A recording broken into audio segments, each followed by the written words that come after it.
Hello and welcome along to hopefully one of the first of the regular AML updates from International Compliance Training.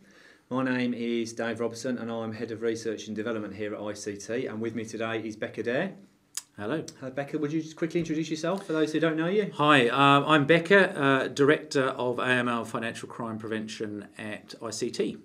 Well, thank you very much. And so what we're going to cover today is just a quick run through of some of the key issues that we're finding out there with practitioners at the moment in sort of the AML and CTF and broader financial crime environment. So these have come from a meeting that Pekka chairs and attends. So Pekka, if you could just explain a bit quickly about that for us. Sure. I chair a forum called the Money Laundering Officers Discussion Group, the MLODG, and it's a group of practitioners. We meet once a quarter and share best practice on emerging AML and financial crime topics. Okay, smashing. Well, hopefully what we're going to do on an ongoing basis is try and pass on as a method of ICT disseminating best practice, and we'll try and pass some of that on out to the viewers. So I think first thing first, Pekka, is if you want to give some detail, perhaps I'll run through some of the things that came up. And I think first on the list, the ever popular fourth EU money laundering directive. Sure, thanks. So this is obviously on a lot of firms' agenda at the moment, and I think the latest view from our members was that the revised timescale is now looking at Q1 next year before the European Parliament will sort of approve a final draft. Mm-hmm. And there's also, quite likely, I think that the UK itself may look at actually possibly introducing some enabling legislation earlier than that. There are rumours to this effect, but we shall see. Mainly because I think the FATF is doing a mutual evaluation of the UK shortly. I think probably some of the stuff that a lot of our viewers will be aware of is that there's been a lot of focus on PEPs, and it seems pretty clear that EU member states are not going to produce definitive lists of PEPs for firms, and I think that's probably a development we saw coming. But yeah, I guess it's always on the agenda, I would say, that one. So that definitely is key to members. Okay, so that's going to be an ongoing one to watch for everybody who's got an interest in it. Yeah, for sure. I think whilst we're talking on a broad spectrum, how about EU sanctions in Russia and the Ukraine? Yes, well, obviously, the situation is just evolving so rapidly in terms of EU, US, Russia sanctions. And, the members are obviously constantly concerned about this. And I think a lot of members are concerned about how they deal with entities where perhaps either key individuals have been sanctioned and also it's about working. Most people will know, for example, on OFAC, there's a 50% rule in terms of beneficial ownership related to an OFAC individual controlling an OFAC entity. So I think the members are all wrestling with how do we screen entities which may be connected with, for example, specially designated nationals under OFAC. And I think it's pretty clear that one firm had, I think, identified over 400 potential companies that are caught under this 50% threshold. I know another large corporate that actually uses the term involved with an SDN rather than even a definitive percentage. I think I'm aware that one of the big four consulting companies is actually selling a list of connected companies. Right. So I don't think we got to a consensus other than this is such a hot topic and all firms are wrestling with how do they identify connected entities under the rapidly changing sanctions lists. So it's a bit of a movable beast, really, and the key thing, or it seems to be moving the way, it's not just knowing your customer, but knowing your customer's customer. Absolutely, and it's a challenging area, and it literally changes on a day-by-day basis. So I'm sure we'll talk more about it in future. One member did say that actually it's raised the profile of sanctions in their firms because certainly for most European firms, yes, Iran is an issue to be managed, but the more likelihood is you will have a nexus possibly with Russian entities or individuals. And I think at senior management, consensus seemed to be people were more aware. Okay, well that's interesting. And then, more specifically, perhaps for the UK audience, there's also some JMLSG revisions coming up. Yeah, now obviously for our non-UK visitors, this may be a matter of supreme indifference, but nonetheless, the JMLSG is our main guidance notes and they are very influential around the world. I think it's fair to say the latest revisions are fairly minor. There are some changes in there from a life and pensions perspective. Other than that, I think people were reasonably relaxed. There was a bit of a debate about some of the changes. So I think the answer is there are changes, for example, around withdrawals from pension funds which come in effect in April next year. I think there are some changes there about risk assessment. Other than that, the new guidance note's probably going to wait until we get the change coming through the European Union. But again, something for everybody to be aware of. And again, perhaps for our international delegates, it's another source of perhaps best practice and good advice. Yeah, absolutely.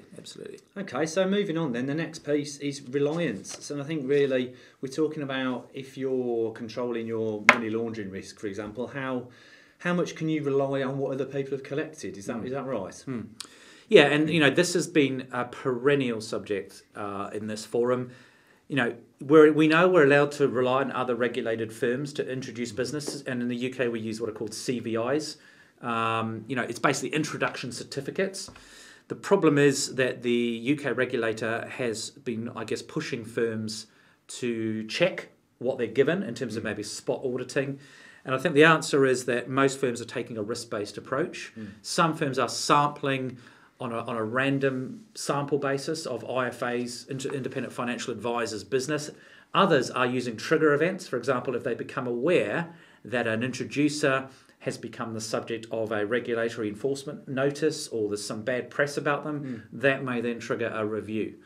And I think firms are all looking at this because they know they're being put under more pressure to do more if they do take these introductory certificates to check that the legitimacy of the information exists. So I suppose in a way it's similar to what we were just talking about with sanctions. It's knowing and understanding your own attitude to risk and who you're doing business with and how the regulator might be interested in taking a look at that as well. Yeah, absolutely. Okay, well that makes sense. I mean, again talking about regulators, we've had a bit of discussion this month around the FCA's originally hidden and then later published at-risk countries. The magical disappearing high-risk list. Yeah. I wrote a blog about this. It's been a lot of discussion. The UK regulator published, after an information freedom of information request, a list of jurisdictions that they had assessed as high risk, but they weren't willing to fully share the rationale behind that. And I think it was clear there were 95 countries on that list, and the risk apparently was not purely an AML risk. Now the FCA has withdrawn that risk list. So I think firms are all in the UK now aware of that list, and a lot of them have copies of the list. And it's just an interesting example, I think, that tension between regulators trying to be consistent and give their people consistency when they're enforcing firms, not enforcing firms rather, but overseeing firms under the risk-based approach. But the dilemma for firms is they're being asked to make their own judgments, yet there are rules that perhaps are being enforced which we're not aware of. So it's a classic example, I guess, of the challenges of the risk-based approach. And I think particularly for our viewers from outside the UK, it's an interesting illustration of the challenges for regulators and firms in implementing a risk-based approach. So if you're not familiar with it, it might be worth Googling it. Have a look at the ICA blog on the subject, my blog on the subject as well. Apparently there was talk of a tool called AML Atlas, which is being used by quite a few firms now to actually calculate country risk, which I hadn't come across them as well. So it's interesting, there are 4 FATF high-risk countries apparently not on that list and 1 sanctioned country not on the list. So I think the consensus was that list was useful, but members should not place reliance on that list, even if you do have a copy of it. It just goes to show, doesn't it, that one man's risky country is perhaps another man's less risky country. It's still, it's very subjective. It is, yeah. Well, on the subject of risk, and I think this will probably be our final point, de-risking. We're once again talking about de-risking. What does the group think about that issue at the moment? Yeah, well, I think, again, this tends to be in the UK at the moment more of a bank issue, and we know there's been a lot of coverage of banks exiting clients linked to higher risk sectors or customer types, and most obvious is probably MSBs in the UK, but we've seen others, a lot of Islamic charities, for example, being exited. I think in the general insurance sector, the government in the UK has been very keen to promote access to general insurance for, even suspected terrorists, people on sanctions lists. Firms have been pressured to keep open general insurance. So there is a lot here. I think what came up was there's now a quarterly industry workshop being held as part of the City of London Police, and they're working more about transparency around this sort of topic.